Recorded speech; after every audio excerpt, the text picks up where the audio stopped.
이겨도요, 손해보는 싸움이 있다고 해요. 이겨도 손해를 본다고. 잘 들으세요. 어떨 때 싸워서 이겨도 손해를 보느냐. 첫 번째, 아내하고 싸워서 이겨도 손해본다고. 남편들 잘 들어요. 아내하고 싸워서 이기면 이익이 된다, 손해가 된다? 손해가 된다. 왜 손해가 되냐면 아내가 가정을 지옥으로 만듭니다. 아내 이기는 하고 그러면 결국은 뭐야? 가정이 그냥 지옥 되는 거예요. 그래서 이기면 하지면 안 돼요. 아내하고 싸워서 이기면 아내가 가정을 지옥으로 만들기 때문에 손해다. 두 번째, 누구하고 싸워서 이겨도 손해냐면 자식하고 싸워서 이겨도 손해다. 왜 자식하고 싸워서 이겨도 손해냐? 자식을 이기면 자식이 옆길로 가고요. 지가 죽기 때문에 자식하고 싸워서 이겨도 손해다. 자식하고 싸워서 일하지 마세요. 아멘. 아멘. 세 번째는 언론하고 싸워서 이기면 손해라고요. 여러분, 재벌이 되면 제일 먼저 하는 게 있어요. 신문사를 만들고요, 방송을 만들어요. 왜냐하면 활자에는 마력이 있기 때문에 그래요. 그래서 언론하고 싸워서 이기면 결국 손해예요. 네 번째는 국가 권력하고 싸워서 이기면 손해라고 그래요. 권력은 국민이 위임해 준 것이기 때문에 국가 권력과 싸워서 이기면 손해다. 가능하면 언론과 싸움은 피하고요, 국가 권력과 싸움은 피합니다. 마지막으로요, 하나님의 뜻하고 싸워서 이기면 손해라고. 여러분, 맹자가 그런 말 했죠. 순천자는 흥하고 역천자는 망한다. 하늘의 뜻에 순응한 자는 흥하고 하늘의 뜻과 거슬린 자는 망한다. 예수 믿지 않는 맹자도 순천자는 흥하고 역천자는 망한다고 그랬거든요. 여러분, 지난주에 제가 했던 설교 기억나시나요? 바울이 골로새 교회를 위해서 기도하죠. 무엇을 위해서 기도한가요? 하나님, 골로새 성도들이 하나님의 뜻을 알게 하옵소서. 기억나세요? 하나님의 뜻을 알게 하옵소서. 하나님의 뜻대로 행하게 하옵소서. 하나님의 뜻대로 행해서 하나님을 기쁘게 하옵소서. 하나님의 뜻대로 행해서 하나님이여 열매를 맺게 하옵소서. 한마디로 말하면 하나님의 뜻을 알게 하시고 하나님의 뜻대로 순종하게 하옵소서가 바울이 골로새 교회를 향해서 했던 기도의 내용입니다. 오늘 두 번째 시간입니다. 바울이 골로새 교회를 위해서 기도합니다. 바울의 기도는 우리의 기도가 돼야 하고요, 나의 기도가 돼야 돼요. 아멘. 바울이 무엇을 위해서 기도하냐면요, 우리 기도하고는 너무 다르잖아요. 우리는 자꾸 세상적입니다. 자꾸 보이는 것이고 물질적이고 자꾸 세상적이에요. 근데 바울의 기도는 늘 세상적이 아니에요. 눈에 보이는 기도가 아니에요. 하나님의 뜻을 알게 하옵소서. 오늘 보면 하나님을 아는 것을 잘하게 하옵소서 이렇게 기도합니다. 첫 번째, 하나님을 아는 것을 잘하게 하옵소서. 지난주 10절 중반절까지 봤죠. 합당하게 행하며 범사에 기쁘게 하시고 모든 선한 일에 열매 맺게 하시며, 여기까지 봤거든요. 그런데 바울이 계속 기도합니다. 하나님을 아는 것을 잘하게 하옵소서. 하나님을 알게 하옵소서. 하나님을 아는데 그 아는 것이 늘 하나님을 잘하게 하옵소서. 하나님을 아는 것이 넓어지게 하옵소서. 하나님을 아는 것이 좀 높아지게 하옵소서. 하나님을 아는 것이 좀 깊어지게 하옵소서. 하나님을 아는 것을 잘하게 하옵소서. 저와 여러분이 사는 시대가요, 지식의 홍수 시대잖아요. 지식 홍수 시대. 하루에 지식에 쏟아지는 양이요, 20세기로 말하면 100년 백년에 쏟아지는, 백년에 나오는 그 지식보다 오늘날 하루 쏟아지는 지식이 저는 훨씬 많다고. 얼마나 무궁무진한 정보들이 날마다 지식들이 쏟아지는지 모릅니다. 알아야 할 것들이 많죠. 근데 그 많은 정보의 홍수 속에 살아가고 있는데 정말 우리가 알아야 할 지식이 뭔가, 정말 중요한 지식이 뭔가, 가장 중요한 지식이 뭐냐면요, 따라합시다. 하나님을 아는 것이다. 아는 것이다. 하나님을 아는 것이 가장 중요한 지식입니다. 왜 하나님을 알아야 하고, 왜 하나님을 아는 것에 왜 우리가 늘 자라가야 하는가? 하나님을 모르고 세상에 어떤 지식이 많고 어떤 정보가 많다 할지라도 그 사람은 아무것도 아니에요. 왜 하나님을 알아야 하느냐면요, 성경은 이렇게 이야기합니다. 여호와를 경외하는 그 지혜의 근본이요 거룩하신 자를 아는 것이 명철이니라. 거룩하신 자, 하나님을 이야기하죠. 나를 지으신 하나님, 나를 만드신 하나님, 그 하나님을 알지 못하고는 어떻게 명철한 자라 말할 수 있고, 어떻게 지혜 있는 자라 말할 수 있고, 어떻게 지식 있는 자라고 말할 수 있겠냐는 거죠. 가장 우리 인간의 근본이 뭐냐면 하나님을 아는 것이고, 하나님을 경외하는 것이 지혜의 근본이요 명철이야. 지식의 근본이고, 지식의. 그래서 하나님을 아는 것이 가장 중요합니다. 그래서 호세 선지자는 이렇게 이야기하거든요. 이스라엘이 왜 망하느냐? 내 백성이 지식이 없음으로 망하는도다. 호세 선지자는 이렇게 한탄하거든요. 왜 이스라엘이 망하느냐? 왜 이스라엘 백성들이 아수르에 망하고 왜 바벨론으로 망하느냐? 지식이, 어떤 지식은 세상 지식이 아닌 거 아니에요. 여호와에 대한 지식이 없음으로 망하는도다 그러죠. 그래서 호세아 6장 3절에는 호세아 선지자가 이렇게 호소합니다. 그러면 우리가 여호와를 알자, 힘써 여호와를 알자, 그렇게 이야기해요. 하나님을 알자는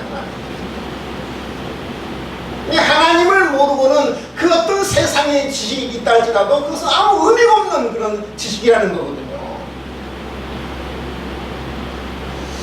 우리가 여러분 어떤 사람을 안다 할 때 우리가 보통 난 그 사람 알아, 얼굴 정도, 이름 정도, 고향 정도로 아는 것을 안다고 말하잖아요. 그렇죠? 우리가 나는 그 사람을 알아. 실제로 있었던 일인데요. 그 미국에 이민 갔던 사람인데, 부시 대통령이 아마 재임할 때 우리나라 사람이 미국 이민을 갔어요. 근데 이야기하다가 나 부시 대통령 알아 그랬어요. 이게 미국 사람들이 안다 할 때는요, 그 사람과 친밀한 교제를 나눌 때 안다고 이야기하거든요. 근데 갑자기 나는 부시라, 어느 순간에는 얼굴 정도만 알아요. 이름 정도만 아는데 나 부시를 안다는 거예요.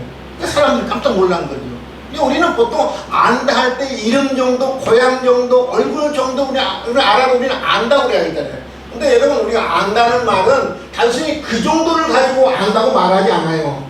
그 사람의 어떤 배경, 자라온 배경, 그 사람의 어떤 가정, 그 사람의 어떤 성격, 그 사람의 어떤 취미, 그 사람이 좋아하는 음식, 장점, 단점, 아킬레스건 등 그런 것을 최소한 알 때 안다고 말하는 거예요.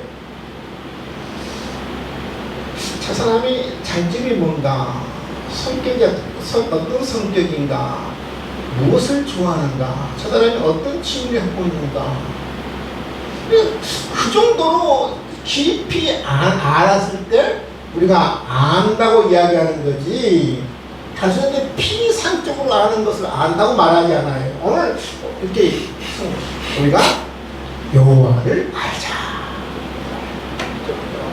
힘써 여호와를 알자. 여러분, 부부도 그러잖아요. 10년을 알아도 남편 알아요, 몰라요? 네? 저는 40년 살아도 모르겠어. 도대체 저 속마음이 어떤 마음인지. 어떤 때는 지금도 저 깜짝 놀라요. 저런 성질을 갖고 있었네? 당황스러울 때가 많아요. 여러분 40년을 함께 살아도 그 사람을 잘 몰라요. 잘 모를 때가 많아요. 그래서 늘 갈등이 있고 그래서 늘 안 맞는 거예요. 여러분 그 사람을 안다 할 때요, 어떤 한순간에 알 수는 없어요. 최소한 10년을 정도를 지나면서 알아가는 거예요. 따라합시다. 알아가는 것이다. 알아가는 것이다. 부부도 알아가는 거예요. 죽을 때까지 몰라요. 다 여러분. 착각하지 마세요. 저도 모른다니까. 저도 내 마음 모르겠는데 어떻게 다른 사람 마음을 알아요? 잘 몰라요. 우리가 한순간에 다 알 수 없어요. 부부도 한순간에 다 알 수 없어요. 사람은 한순간에 다 알 수 없어요. 여러분 하나님도 마찬가지예요. 하나님도 한순간에 다 알 수 없어요. 어떻게 알 수 있느냐? 여러분 말씀을 통해서, 하나님과 교제를 통해서 하나님과 더 깊이 알아가는 거예요. 보통 우리는 하나님 안 같은 사람 어떻게 생각하느냐면, 하나님 전능하신 하나님, 나를 창조하신 하나님, 나를 사랑하신 하나님, 독생자를 보내신 하나님, 그 정도를 가지고 여러분 하나님 안다고 말하지 마세요. 말씀과 기도를 통해서, 깊은 교제를 통해서 하나님을 알아가는 거예요. 하나님 알아가는 거예요. 여러분 하나님을 여러분 어떻게 아시나요? 어떻게 아시나요? 하나님 어떤 하나님을 여러분들 경험하신가요? 어떤 하나님을? 여러분 신앙의 성숙 따라서 하나님을 아는 게 달라져요. 여러분 머리로만 지식으로만 하나님을 안다고 말하지 마세요. 교제를 통해서 하나님을 점점 알아가는 거예요. 교제를 통해서. 제가 요즘 하나님을 경험하는데, 묵상을 통해 하나님을 경험하는데, 하나님은 정말 놀라우신 분이시다. 정말 하나님은 생생하신 분이시다. 정말 하나님은 합력하여 선을 이루신 하나님이다. 삶을 통해서, 하나님과 교제를 통해서 저는 그 하나님을 지금 경험하고 있는 거예요. 하나님을 알자. 하나님을 아는 지식이 점점 자라가기를 바울은 기도하는 거예요. 그럼 그걸 기도해야 돼요. 하나님을 아는 것을 점점 하나님 자라가게 없어서 그것을 기도해야 돼요. 여러분 인류 역사상 가장 위대한 과학자는 누굴까? 보통 사람들은 위대한 과학자 이야기하면 누구를 이야기합니까? 누구? 알베르트 아인슈타인입니다. 플라톤. 근데 일반 사람들은 보통 아인슈타인,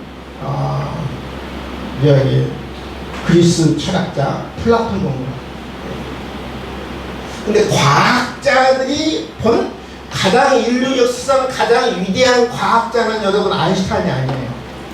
아인슈타인보다 훨씬 더 위대한 과학자를 이야기합니다. 그 사람이 누군지 아세요? 이 사람이 아이작 뉴턴입니다. 영국의 수학자고 물리학자고 천문학자입니다. 그래서 우리가 잘 알다시피 관성의 법칙, 운동의 법칙, 작용과 반작용의 법칙, 만유인력의 법칙, 중력의 법칙, 여러 법칙들을 발표했던 사람입니다. 이 아이작 뉴턴이 살았을 당시에 과학자들 세계에서 이 사람을 가리켜서 뭐라고 이야기했느냐면, 이 사람은 뉴턴은 과학의 신이라고 이렇게 부를 정도로 과학에 아주 뛰어나신 분이에요. 오죽 했으면 과학자들이 붙여진 별명이에요. 이 사람은 사람이 아니라는 과학의 신이에요. 과학의 신이에요. 근데 이런 뉴턴이 어떤 고백을 하냐면, 잘 들으시는, 나는 나 자신이 바닷가에 노는 소년이라고 생각한다. 나는 바닷가에 노는 소년이라고 생각한다. 내 앞에 발견되지 않는 진리는 거대한 태양과 같다, 바다와 같다. 내가 앞으로 발견해야 할 그 진리는 거대한 바다와 같다. 나는 가끔씩 보통 것보다 더 매끈한 돌이나 더 예쁜 조개 껍질을 찾고 즐거워하는 소년과 같다. 과학의 신이었던 불렸던 이 뉴턴이 나는 아직 발견해야 할 진리가 있다고 그러면 이 바다보다도 많다는 거예요. 자기는 고작 과학의 신이라는 사람은 발견한 건 뭐냐면은 다른 사람들은 신이라고 이렇게 추앙했는데 나는 마치 조개 껍질을 갖고 다른 조개 껍질보다 조금 아름다운 조개 껍질을 갖고 다른 조약 것보다 조금 매끈한 물맷돌을 갖다는 거예요. 얼마나 이 사람이 겸손한 사람이 뭐죠? 과학의 신이라는 사람이 나는 조금 매끈한 그런 돌을 발견한 사람에 불과한 거예요. 근데 여러분, 우리 인간은 그래요. 과학의 신도요. 이분이 말년에 무엇을 걸리냐면 기억상실증이 걸려요. 기억상실증. 그래서 이 사람도 나이도 모르고 이제 자기 이름도 망각하는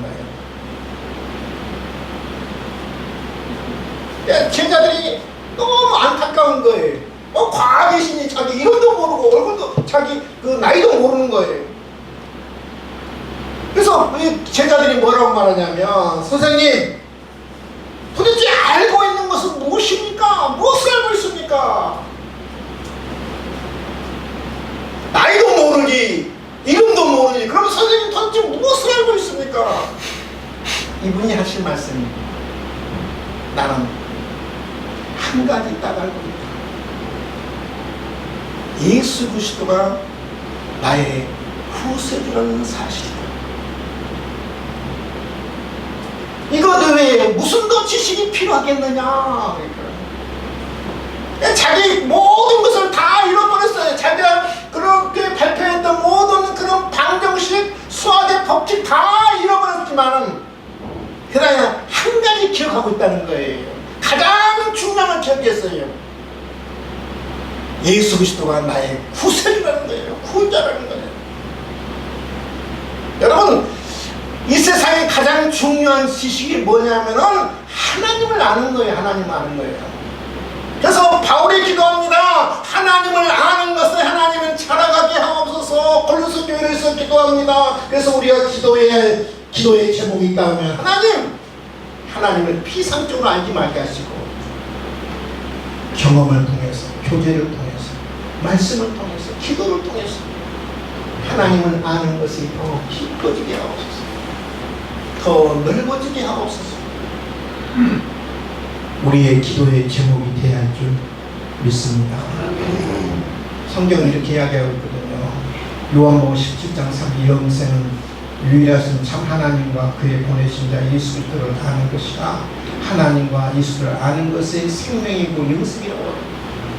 다른 다 잃어버려도 이것을 잃어버리면 안 돼요. 하나님과 그의 보내신 자 예수님을 잃어버리면 안 되는 거예요. 가장 귀한 지식이에요, 여러분요. 그래서 하나님을 아는 것이 점점 여러분 멈추는 것이 아니라, 성장이 멈추는 것이 아니라 자라가야 돼요. 믿으시면 아멘. 두 번째 기도를 계속합니다. 11절이 영광의 힘으로 능력 있게 하옵소서. 영광의 힘으로 강하게 하옵소서. 11절에 그의 영광의 힘을 따라 모든 능력으로 능하게 하시며. 영광의 힘이라는 말은 무엇이에요? 세상의 힘이 아니라, 물질의 힘이 아니라, 권력의 힘이 아니라 하나님의 힘을, 하나님의 능력이야. 하나님의 능력을 따라 하나님 나를 강하게 하옵소서. 바울은 기도하고 있는 것을 볼 수 있습니다. 사람도 그렇잖아요. 내가 어떤 것을 원해요. 뭔가.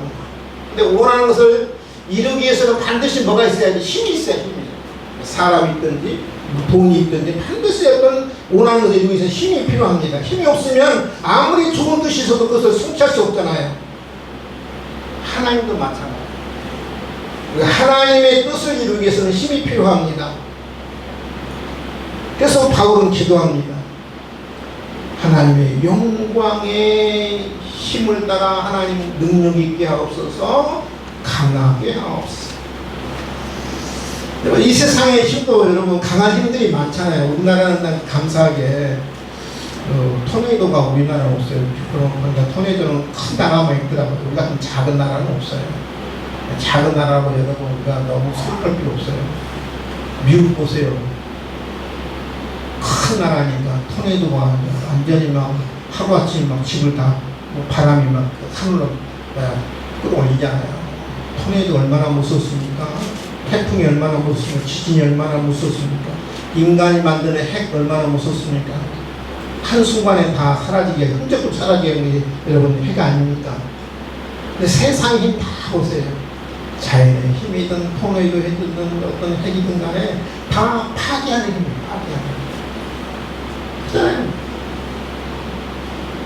전쟁의 무기 보세요. 다 인간을 파괴하는 거죠. 자연을 파괴합니다. 인간을 파괴합니다. 생명을 파괴합니다. 죽대미로 만들어버립니다. 아무리 세상 힘이 커도 여러분은 그것은 책정으로 만들어버리거든요. 우리 인간은 오히려 세상의 힘은요 불안하게 만들어요.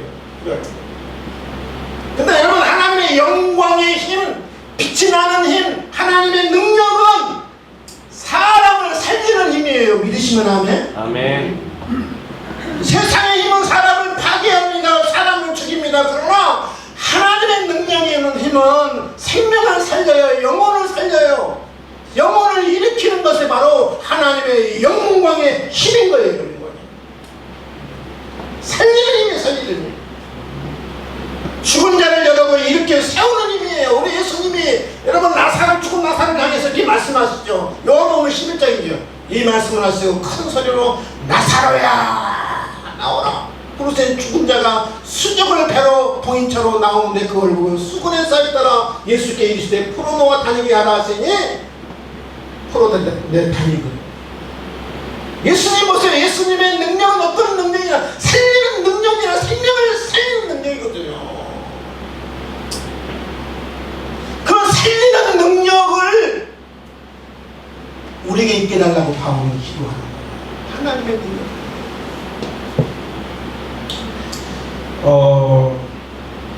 초대교회는 핍박이 있었잖아요. 핍박이 있었고 환난이 있었어요. 무서운 핍박이 있었죠. 초대교회 신앙생활, 초대교회 시대의 신앙생활 하기 힘들까? 아니면 오늘날 신앙생활 하기 힘들까? 어디가 뭐 힘들 것 같아요? 초대교회 힘들 것 같아요? 지금 힘들 것 같아요? 지금?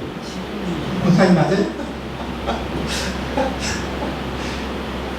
초대교회는 핍박이 있었고 환난이 있었어요. 근데 우리가 생각할 때 핍박이 환난이 있기 때문에 그때가 훨씬 신앙생활 힘들었을 거라 생각할 수 있어요. 근데 저는 아니라고 봐요. 지금이 훨씬 더 힘들어요. 왜요? 시험과 유혹이 훨씬 더 많기 때문에. 여러분 초대교회는 환난이 있었습니다. 핍박이 있었습니다. 그러나 시험과 유혹은 지금 시대보다 더 훨씬 더 없었어요.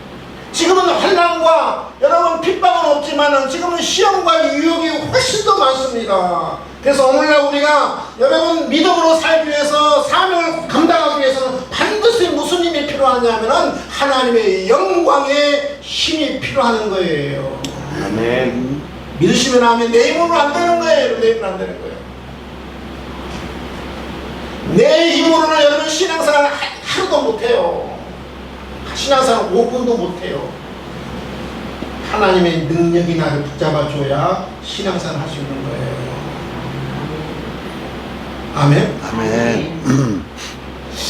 주일날마다 교회 올 때마다 어떤 게 기도하고 오늘 성도들이 얼마나 올까. 하나님이 붙잡아줘야 발걸음을 쪼고 교회를 향할 수 있는데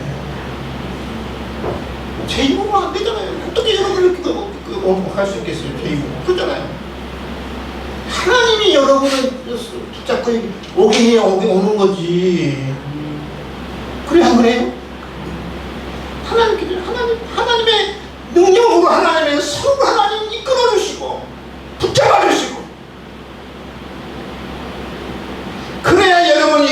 물리치고 시험을 물리치고 사명을 감당할 수 있는 거예요. 아멘.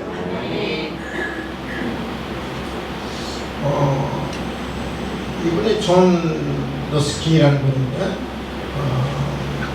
19세기 사람, 영국의 비평가이고 사상가이고 미술가이고, 이분이 그 티끌의 윤리라는 책에서 이런 말을 해요.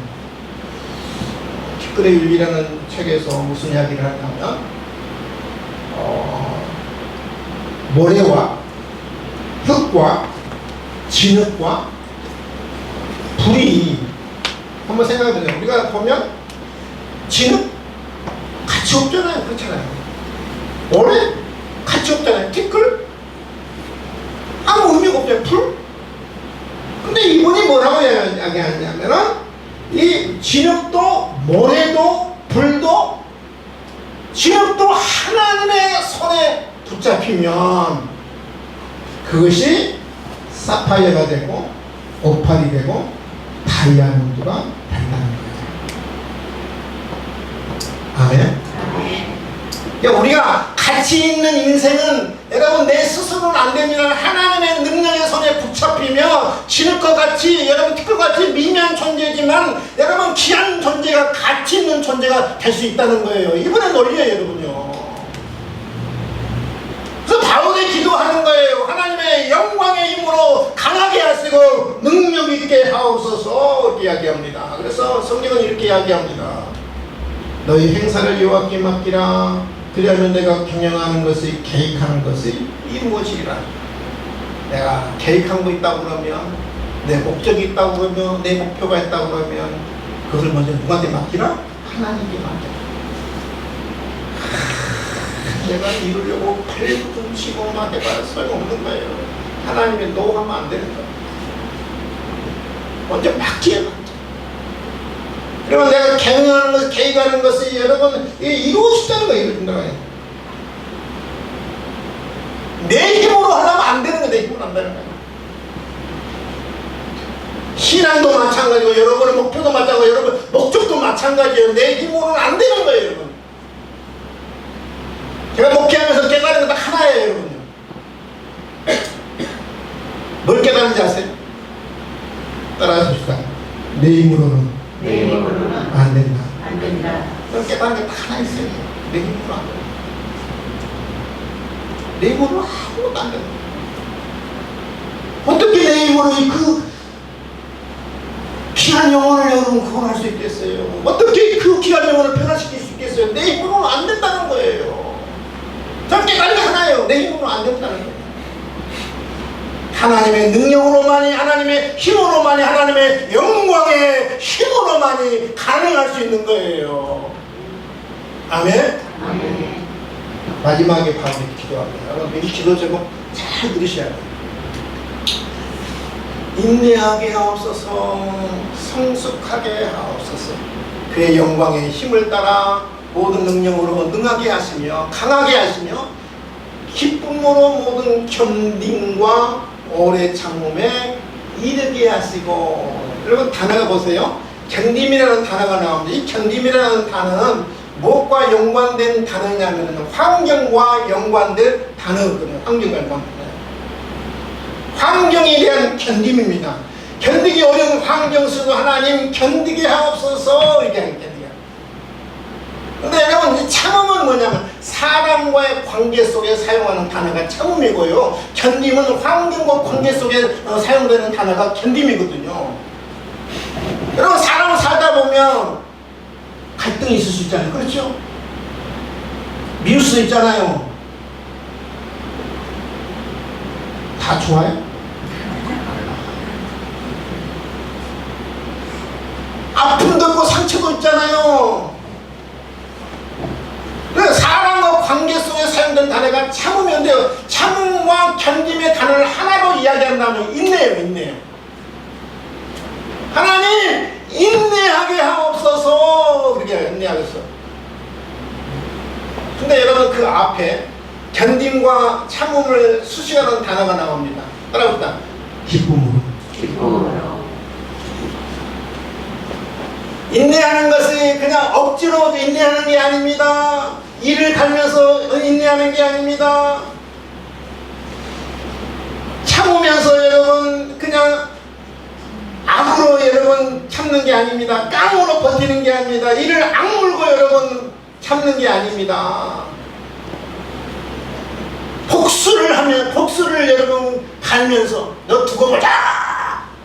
야 반드시 내가 너에게 원수를 갚으려고 있을 것이다. 복수를 다짐하면서 여러분 인내하는 게 아니고요. 중요한 단어입니다. 기쁨으로요. 기쁨으로. 다시 한번 따라합시다. 기쁨으로. 예, 인내한다는 말은 그만큼 그 사람이 뭐냐면 성숙한다는 말은 인내 입구로 성숙이거든요. 여러분 성숙은 나이가 아니에요. 나이 많이 먹었다고 잘하는 거 하나도 없어요. 성숙은 나이가 아닙니다. 나이가 많다고 절대 그 사람은 성숙하지 않아요. 성숙은 결국 학력도 아니에요. 많이 배웠다고 그 사람이 성숙하느냐가 아니에요. 여러분. 나이도 아니고 학력도 아니고 성공도 아닙니다. 여러분 그 사람이 성공했다고 그 사람이 성숙하느냐? 그건 절대 아니에요. 여러분. 성공도 아닙니다. 여러분 명예도 아니에요. 어떤 분들은 여러분 저를 만나면 뭣도 딱 내미냐면 명함도 내미래요. 명함 보면 아주 앞뒤로 쫙 써져 있어요. 무슨 뭐 이원장, 무슨 뭐 대장, 무슨 뭐 대장. 여러분 명예가 타이틀이 그 사람은 성숙을 대변하는 게 아니에요. 여러분요. 성공했다는 사람이 성숙하지 않아요. 여러분요. 별개예요. 별개. 나이와 별개고 학력과 별개고 성공과 별개고 여러분 명예와 별개입니다. 여러분 성공해도 여러분 성숙하지 못한 사람들이 얼마나 많은지 몰라요.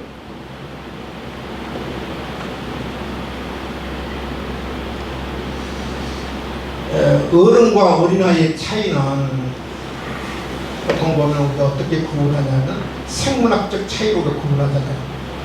어린아이는 키가 작고 어른은 키가 크고, 어린아이는 몸집이 작고 어른은 몸집이 크고. 우리는 생물학적 차이로 와서 어린이구나 아이구나 우리는 보통 이렇게 구분하잖아요. 근데 여러분 눈에 보이지 않는 차이가 훨씬 많아요. 성숙과 미성숙은 어떻게 구분하냐 보세요.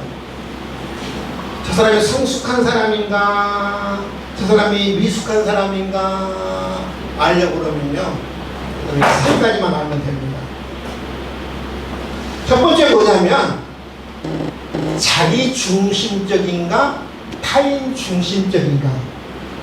아무리 성공해도 여러분요 모든 사고가 생각이 자기 중심적인 사람은 미숙한 사람이에요. 한번 여러분 생각해 보세요. 여러분 어떤 사람인가요? 모든 생각을 항상 내 중심으로 생각한가요? 다른 사람을 먼저 생각하는 생각 이야기하나요? 보통 보면 자기 중심적. 저도 그래요. 여러분. 한 예를 드릴게요. 엄마 생일을 맞이했어요. 근데 아들 둘이 있는데 하나는 중학생이고 하나는 초등학생이고 1학년이에요. 엄마 생일을 맞이해서 선물해야 되는. 그래서 두 아이가 아들이 저금 통장을 이제 허물었습니다. 근데 첫째 아들은 엄마 선물을 뭘 사온지 아세요? 네? 립스틱을 사왔어요. 립스틱. 왜 립스틱 사온지 아세요? 아침마다 엄마가 립스틱을 쓰거든요. 그래서 둘째 아이는 이제 컸기 때문에 엄마가 필요한 게 뭔가 립스틱이겠구나 해서 선물을 사올 때 립스틱을 사왔어요. 둘째 아들은 선물을 사왔는데 뭐 사온지 아세요? 장난감 사왔어요. 왜요? 장난감 누가 좋아해요? 지가 좋아하거든. 지가 좋아하거든. 지가 좋아하니까 장난감 사온 거예요. 엄마는 좋아해 안 좋아해? 필요해 안 필요해요? 안 필요해요. 그래서 여러분 성숙한 사람인가 미숙한 사람인가 고르려면 자기 중심적인가 타인 중심적인가 생각해야 돼요. 근데 먼저 다른 사람을 생각하고 배려하는 사람은 성숙한 사람이에요. 아멘? 아멘. 두 번째는 책임감의 차이입니다. 성숙한 사람은 자기 맡은 일에 책임을 다합니다. 그러나 어린아이는 책임을 지지 않죠. 세 번째 중요합니다. 성숙한 사람인가 미숙한 사람인가는 미숙한 사람은 충동적이에요. 절제가 못해요. 절제. 근데 성숙한 사람은 뭐냐면은 절제할 줄 알아요. 절제. 다른 말로 말하면 오늘 본문으로 이야기하면은 견딜 줄 알고 참을 줄 알고 한마디로 말하면 인내할 줄 알아요. 우리 애들 이야기해서 죄송합니다만 우리 예성이 예한이가 옛날에 우리 집 놀러 오면 저 긴장했어요. 오자마자 막 방방방방방 막 뛰거든요. 5분도 안 돼서 밑에 집에서 이렇게 인터폰으로 연락이 와요. 아니 경비실 연락 오고 5분도 안 가요. 들어오자마자 바로 전화 와요. 절제가 안 돼, 통제가 안 돼, 막 뛰고 막 야야야야야, 이 밑에서 또 연락 온다, 야, 또 올라오면 어떻게 하냐, 야야, 좀 조용히 좀 해라, 그러면 걸어라 하는 얘가 막 뛰는 거예요, 막. 쇼파에서 펑펑 뛰고 통제가 안 돼요, 통제가 안 되는 거예요. 근데 지금은요, 제가 긴장을 안 해요. 야, 오면 딱 앉아 있어요. 왜냐하면 게임하느라고. 제가 애들이 오면 지금은 이제 긴장을 안 해요. 그러니까 여러분, 미숙한 아이들은 뭐냐면은 굉장히 충동적이고 절제가 없어요, 여러분요. 하고 싶은 거 하고, 먹고 싶은 거 먹고, 가고 싶은 거 가고, 뛰어하고, 소리를 지르고. 왜 그러냐면 미숙하기 때문에 그래, 미숙해요. 어린아이는 자기 마음대로 하려고, 마음대로 안 되면 불을 못 참는 거죠. 자기가 원하는 대로 여러분 이루어지지 않으면 그것을 수용을 못 하는 거예요. 근데 여러분, 나이가 들면 어때요? 사람은 어때요? 되는 일보다 어떻게 해요? 안 되는 일이 많잖아요. 그렇죠? 내가 원하는 결과물이 여러분 없다 할지라도 수긍할 줄 알아요. 받아들일 줄 알아요. 왜요? 세상 살아보니까 안 되는 일이 더 많거든요. 그래서 그런 사람을 가리켜 뭐라고 말하냐면 성숙한 사람이라고 말해요. 성숙한 사람이라고. 절제의 차이, 절제죠. 성숙의 척도는 견딘과 오래 참음입니다. 근데 여러분, 현대인의 결정적인 약점 중에 하나는 조급하죠. 성급합니다. 영적 지구력이 부족해요. 우리가 꼭 기도해야 할 제목이 있다고 그러면 여러분, 우리가 영적 지구력 있게 하옵소서. 인내하게 하옵소서. 하나님 기다릴 줄 알게 하시고 참을 줄 알게 하옵시고 하나님 너그럽게 넘어갈 줄 아는 성숙한 사람이 되게 하옵소서라고 우리가 기도해야 할 줄 믿습니다. 아멘. 참을 줄 알아요. 제가 말씀 준비하면서 아니야만 네가 제일 못 참잖아 임마. 그래서 하나님의 능력이 필요한 거죠.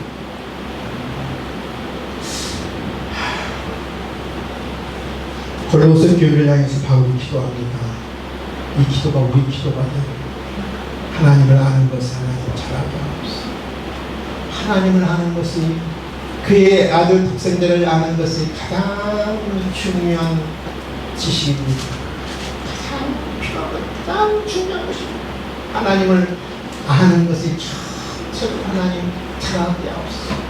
넓어지게 하옵소서. 높아지게 하옵소서. 깊어지게 하옵소서. 하나님의 능력으로는 하나님 나라를 강하게 하옵소서. 인내하고 성숙한 사람이 되게 하옵소서. 저희 여러분이 이런 기도를 하고 그래서 이런 사람들이 될 수 있기를 주님의 이름으로 축원을 드립니다. 기도하겠습니다. 하나님 아버지, 감사와 찬송과 영광을 올려드립니다. 바울은 기도합니다. 골로새 교회를 위해서 기도하되 하나님을 아는 지식이 하나님 찾아가기를 기도합니다. 저들이 인내함으로 말미암아 성숙한 사람이 되기를 위해서 기도합니다.